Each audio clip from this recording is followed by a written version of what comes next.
ડીસા જીઆઈડીસીમાં ફટાકડાની ફેક્ટરીમાં બ્લાસ્ટના કેસમાં આ ઘટનાને લઈને આરોપીઓને સાથે રાખી રિકન્સ્ટ્રક્શન કરવામાં આવ્યું। લોકોના મોત થયા ત્યારે સીસીટીવીમાં આરોપીઓ દ્વારા ચેડા કરાયા છે કે કેમ, ફૂટેજ ડિલીટ કરાયા છે કે કેમ તે મહત્વની બાબત। મંજૂરી ન હતી તો કયા પ્રકારે ફટાકડા બનાવતા હતા?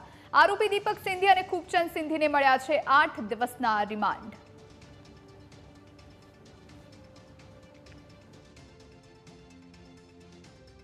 1 એપ્રિલે બનાસકાંઠામાં જે ઘટના બની હતી ડીસા જીઆઈડીસીમાં ફટાકડાની ફેક્ટરીમાં બ્લાસ્ટ થતા 21 લોકોના જે મોત થયા હતા અને જેને લઈને જે આરોપીઓ છે તેને એસઆઈની જે ટીમ છે તેની રચના કરવામાં આવી, તે બાદ તપાસ કરવામાં આવી છે। અત્યારે આપણે હું દ્રશ્ય બતાવીશ કે જે આરોપીઓ છે દીપક સિંધી ને ખૂબચંદ સિંધી, અત્યારે જે પોલીસ છે તે પોલીસ તેમને રિકન્સ્ટ્રક્શન દ્વારા લઈને ઘટના સ્થળે લાવી છે। ઘટના સ્થળે લાવીને સમગ્ર બાબતે જે આ ફેક્ટરીનો પાછળનો ભાગ છે ને ત્યાં આગળ અત્યારે પોલીસ છે તેને તપાસ માટે લાવી રહી છે અને પોલીસે તેનું અત્યારે તો જે રીતે વાહનની વાત કરવામાં આવે તો જે પોલીસે તેને ફેક્ટરીની બહાર જે ધૂળ ઉગાડીને અત્યારે રિકન્સ્ટ્રક્શન કરી રહી છે।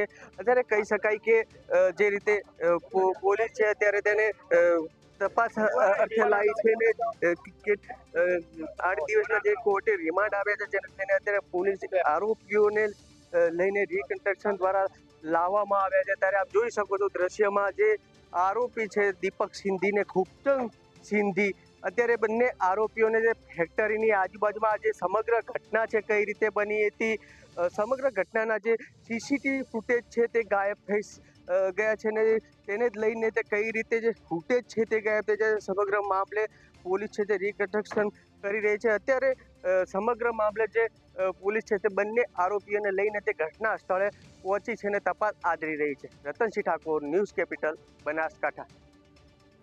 તો આપ જોઈ રહ્યા છો કેવી રીતે ઘટનાને આખું રિકન્સ્ટ્રક્શન કરવા માટે આરોપીઓને સ્થળ પર લઈ જવામાં આવ્યા। સીસીટીવી ફૂટેજ ડિલીટ કરાયા તો શા માટે કરવામાં આવ્યા એ સૌથી મોટો પ્રશ્ન છે। આખરે મંજૂરી નહોતી તો કયા પ્રકારે ફટાકડા બનાવતા હતા એ પણ મોટો સવાલ છે। ડીસા જીઆઈડીસીમાં ફટાકડાની ફેક્ટરીમાં બ્લાસ્ટ થયો અને જેમાં 21 લોકોના મોત થયા।